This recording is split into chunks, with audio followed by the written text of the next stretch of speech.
Hi, it's Andy. I am coming to you today with my July wrap up. Is it late?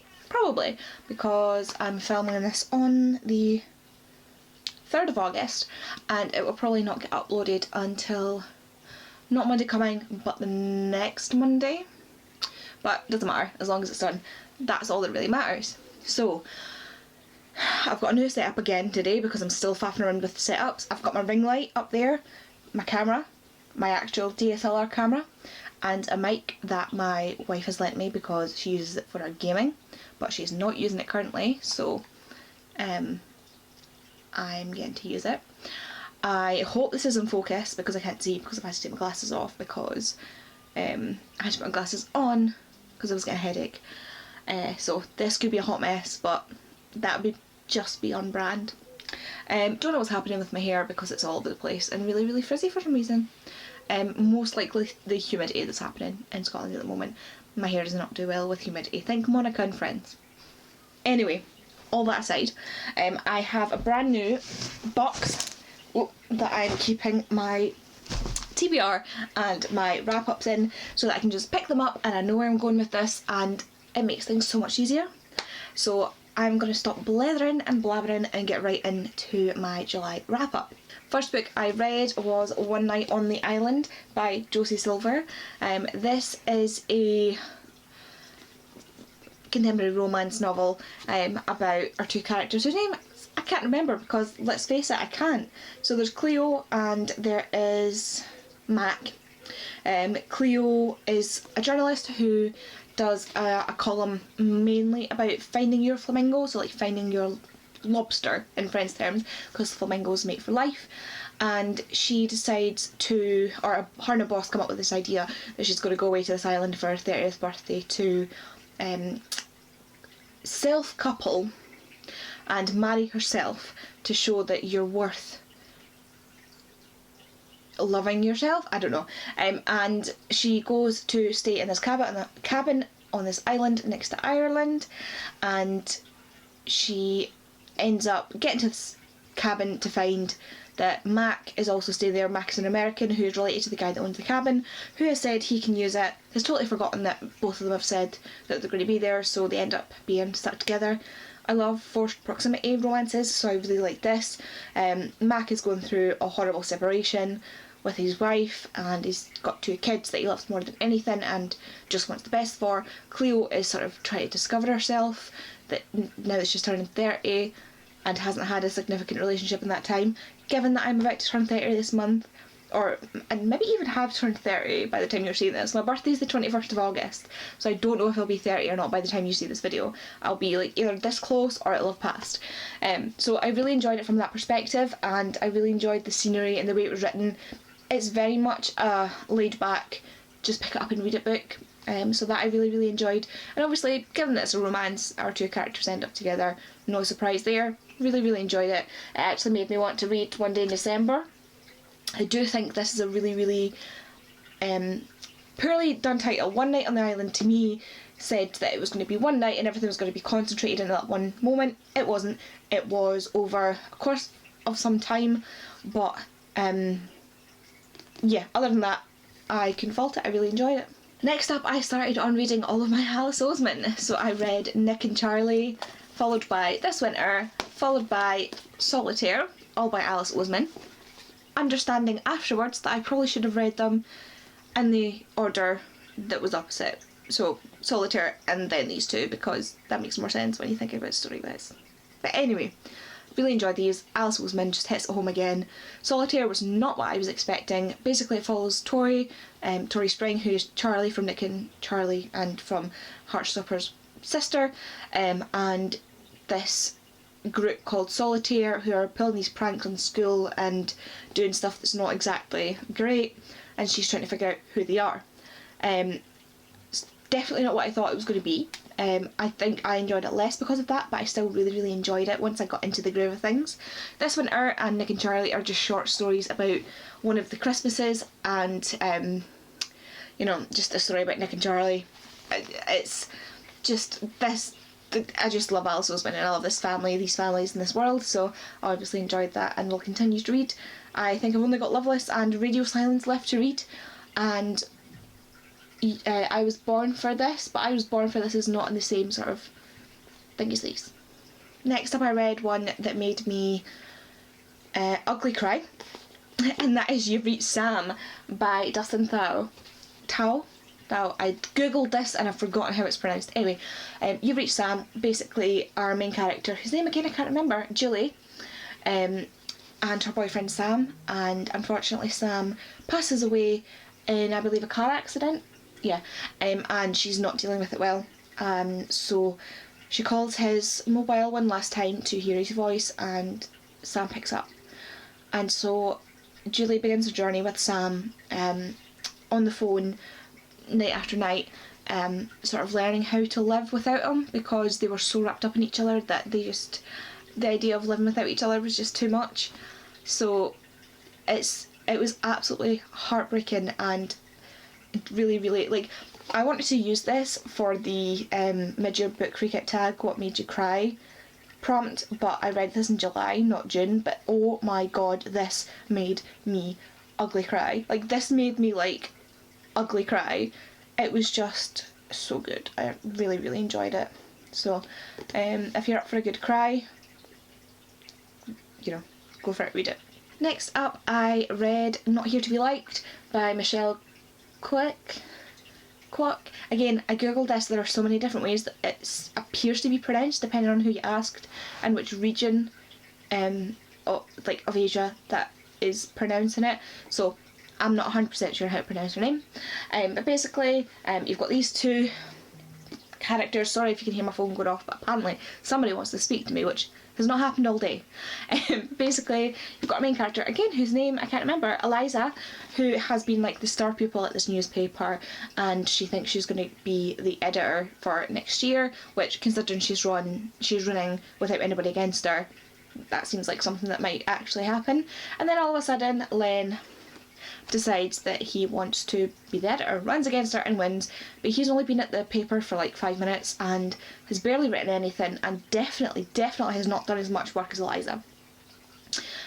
So she goes on this rampage, not quite a rampage, but basically she writes this horrible article about him, this horrible statement about him, which is meant to be private, but she forgets that she's left the computer logged on, and somebody leaks it and it goes into the front page of the newspaper, and it all ensues from there. She's seen as like the sort of feminist icon at her school, and you know, people are saying he won just because he was a sports player, because he was a man, versus her who's done all this work to not be recognised simply because she's female. Because when a female's bossy, she's bossy, but when a man is bossy, he is, you know, distinguished and the boss. So yeah, I really enjoyed this. This was so much better than I thought it was going to be. So much better, and just a great why you read, to be perfectly honest. Next, I read Murder, the biography. This is by Kate Morgan, and it is looking at the evolution of murder, how it never used to be a thing in the law, and then how murder became a thing, and the death penalty, and then things like culpable homicide and manslaughter, and the evolution of capital punishment and what can be tried as murder, etc, etc. And I actually really enjoyed this. It took a really good historical look at murder, with a lot of good examples going right back to, you know, like 1500s, all the way to modern day. Unfortunately for me, this wasn't my favourite, simply because the language in this is very inaccessible. I have a degree in forensic science. I am very well versed in that sense of sort of legalese and forensic matters, and yet the language in this and the way it was written was very much for, you know, like high-end academics. It's not accessible to the layperson. I struggled with it, and I should be somebody who could read this. You know, it read more like a textbook, just purely because of the language, because it's not structured like a textbook. That's the only criticism I have of this, is that I feel like it's very inaccessible. Otherwise, absolutely fantastic. If it was rewritten with better language use, I think it would be an absolute winner, and really interesting, something I would recommend to everybody. But as it is, it got so bogged down in the legalese and the flowery fancy language, you know, it's like Joey in Friends when he uses a thesaurus to write the letter for the adoption people. That's what it's like, and I just really didn't like it that it did that, because it should be accessible as far as I'm concerned. But yeah, I'll thank you for coming to my TED Talk. Next, I decided to pick up some Narnia books in between my other reads. So the first one I read was The Magician's Nephew. These are all by C.S. Lewis. This is the first chronologically in the Narnia Chronicles, the Chronicles of Narnia.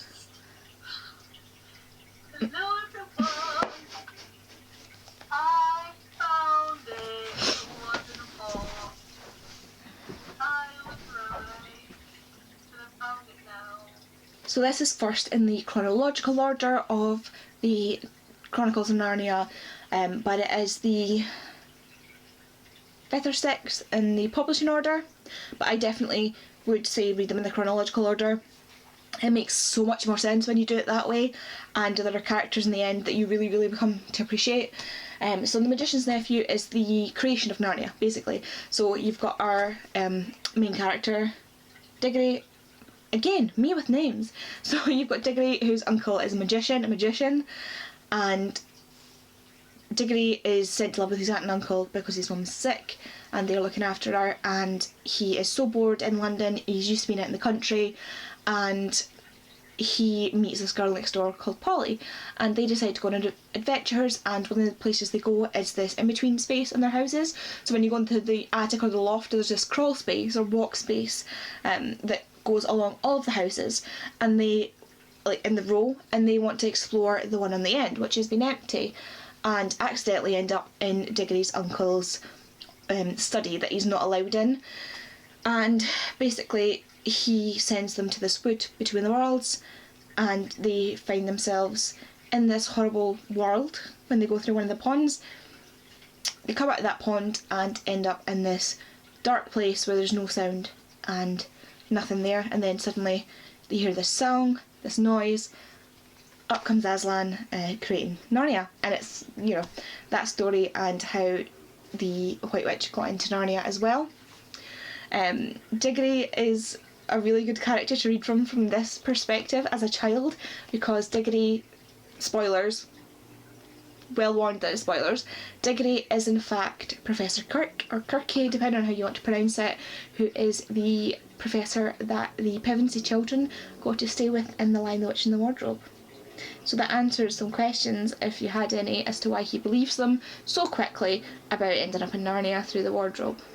And there's a little wardrobe trivia in here as well, right at the end, so definitely read these if you haven't and you like The Lion, the Witch and the Wardrobe. Next, I read Only on the Weekends by Dean Atta. I actually really enjoyed this, and didn't at the same time. I feel like this would have done a lot better in prose format. It is in verse, as Dean Atta is a very good poet.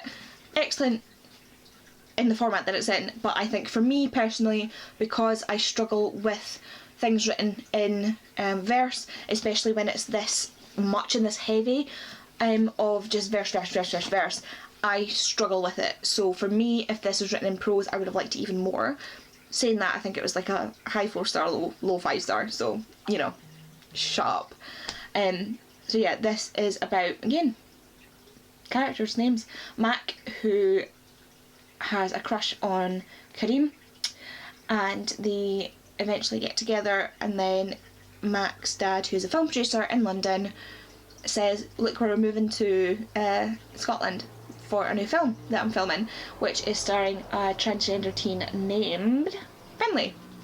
And Mac discovers that he's a bit more interested in Finlay than he really should be, and he is really, really struggling with his relationship with Kay, who's Kareem, because he is not out yet, so he doesn't like to be seen together and do much together, and because they're so far apart, Scotland and England, Mac is not really thinking that love is only on the weekends. Next, I continued with my Narnia reads, so this is The Lion, the Witch and the Wardrobe, number 2 chronologically, number 1 publication-wise, and this is, you know, the one that everybody knows, the one that everybody loves. The Pevensey children go through the wardrobe, discover Narnia, have adventures, you know, that's pretty much the story. It's your classic Narnia story that everybody knows, so I don't think I need to go into this much, but Narnia is probably my favourite childhood book series, if not, it actually is over the other one. This is definitely my number one childhood favourite series. I will discover new things about this series every time I read it, and I absolutely love it. Can't go wrong with Narnia. Next up, I read The Devil You Know, Encounters in Forensic Psychiatry by Dr. Gwen Adshead, can't say her name, and Eileen Horn. She does say in this that the SH is a hard SH, not a soft SH, so that threw me off on how to say her name. But anyway, basically, Dr. Gwen is a forensic psychiatrist who's worked in places such as Broadmoor, which is a psychiatric facility for people who are imprisoned or commit crimes. So basically, if people commit a crime, usually one related to violence, or at least the cases that she discusses in this tend to relate to violence, if they are deemed to be not fit to stand trial or have committed this due to something that is to do with their mental health, they will go to places such as Broadmoor. Broadmoor is not the only place, but it is one of the more famous, and this is where she worked. Basically, it is her discussing, every chapter is a different person and discussing their story and the things she learned from it.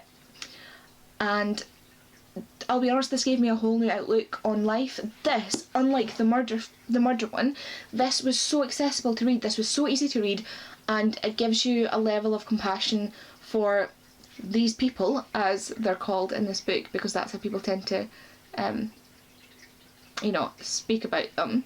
So it gives you a whole new perspective on people who are in the prison system and have severe mental health issues in a way that is just unbelievable. This is fantastic. I wish everybody could read this, because it is not as black and white as you think. And after also watching a thing on YouTube about Broadmoor and the people that are in Broadmoor, I feel like one of the things we really, really need as a people is more compassion, because a lot of the aggressors, or a lot of the,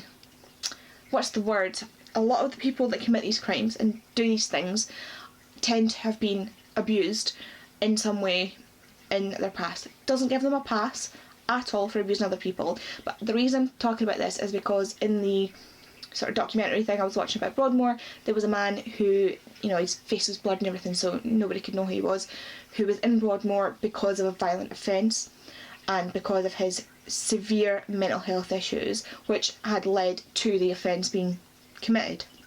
Now, this man had said that he deeply regretted what he did.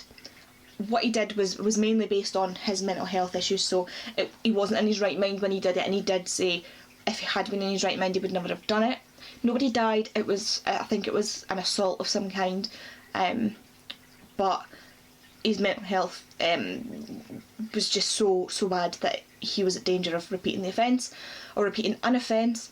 And he explained that as a child he was severely sexually, mentally, emotionally, physically abused by his parents, his dad especially, and his dad had been physically, mentally, emotionally, sexually abused by his dad. And this man, while they were discussing leaving to go to a sort of in-between facilities before they're free, but sort of less than Broadmoor, he was saying that he really had been working hard to break the cycle, because he realised after having a lot of help that just because you're treated a certain way does not mean that you have to go on to treat other people that same way. And to him it was so important to break that cycle, and that was just incredible to me, because he's exactly right in his circumstance. What had happened was a cycle that had been created far long before he was even thought of, and he took it upon himself to take responsibility for what he did, take responsibility for his own health, and decide that no, I'm stopping this here. I will not do that to other people. I will never ever do this again, and I'll take steps to ensure that that will not happen. And I have utmost respect for that man, and the people in this book I have the utmost respect for. Some of them, there's a couple that you're just like, yeah, you're a person, but still, I just feel like a lot of things when it comes to crime, they're not black and white. They're not right or wrong. And even if somebody is not severely mentally ill, doesn't mean that they're just a bad person. And I think Gwen really, really, really does this justice. I really want everybody to pick this book up because it gives you a much deeper understanding of mental health, the human condition, and just imbues in you a level of compassion that I think everybody should have. There are people in this book who, before I read this, I would be like, nah, let them burn, let them rot in jail. And taking a more nuanced look into it, I don't feel that way anymore. And for a book to completely change your opinion, I think that is masterfully done. Just wonderfully done. So, yeah. I'm going to stop going on about this now. But please, if you think it's something you can read, please read it. It is accessible. She doesn't use big, floral, stupid language like the other one. But bear in mind, these are people who have been severely abused, have abused others, have committed violence, have committed sexual violence, physical violence, all that sort of thing. And at the beginning, a lot of the stories, they're not very nice to Gwen. So yeah, if any of that is something you can't read, maybe just don't. But if you think you'd be able to deal with this, then I absolutely think you should read this. The next and penultimate book that I read this month was The Horseman's Boy by C.S. Lewis. Again, another Chronicles of Narnia book. One that is probably more of... This and The Magician's Nephew, I think, are the least known from what I'm aware of, because everybody knows The Lion, the Witch and Wardrobe, Prince Caspian, The Voyage of the Dawn Treader. The Silver Chair and The Last Battle, I think, again, are more obscure because they didn't make films out of them, because everybody knows The Lion, the Witch and the Wardrobe. In this, you follow Shasta, who is an adopted son of a fisherman who lives in Calormen, which is across the desert from Narnia, and he discovers that he's going to be sold one night, so him and this talking horse called Bree decide that they're going to escape back to Narnia. On the way, they bump into... Oh, I can't remember her name. I can't remember her name now. On the way, they bump into a girl who's also trying to escape to Narnia because she has to be married off to a really old, horrible, horrible man, and she also has a talking horse who has been kidnapped from Narnia, like Bree, and they all want to escape to Narnia, so they go together. This is, strangely, paradoxically, probably my favourite Narnia book. The way this opens up the world and shows you other things other than Narnia is fantastic. The trip you take with the talking horses and the storytelling is just fantastic. However, it is very, very obvious that this is quite a racist story. The Calormen people are people of colour, people who are sort of Southeast Asian in appearance, and they've got long beards, they wear turbans, some of them, they've got obviously the darker skin, the way they speak, the way they're drawn even, you can tell that they're meant to be, people of colour from a Southeast Asian background. And the way they are portrayed is not great. They are seen to be the sort of bad guys in this, and there's very, very few of them that are good characters, good people. Even the other main character's friend is very silly, and very much all she cares about is jewels and being rich and garden parties and and you're just like, come on. So if you can sort of ensure that conversation is had, if you're talking about this book, if you're reading this book with children, then that's more important. As a child, it didn't occur to me that they were portraying people of colour. As an adult, I picked up on it and was like, yikes. But other than that, the story of Shasta and Bree and Quinn, who's the other talking horse, and I can't remember the other character's name. That's absolutely terrible. That's terrible. Anyway, the rest of the story is probably my favourite story, which is, yeah. Anyway, I think I've rambled enough. I've actually run out of things to say. And the last book I read in July was Fractured Freedom by Shane Rose. This is an ebook that's free on Kindle Unlimited that I saw advertised, I think, by the author's own TikTok, and it's a Big Brother's best friend mob romance. Kind of. I didn't quite get it. Basically, on the TikTok it was just like a line, and it was like, she comes home with a date, and like she comes home from a date, and the brother's best friend is in the hotel room next to her, and the guy she's on the date with is kind of like lackluster, and he's they're making out in the hallway, and he's like saying all these things about how like they're gonna have sex and blah blah blah, and then the other guy opens the door. Don't ask me about names because I can't remember them.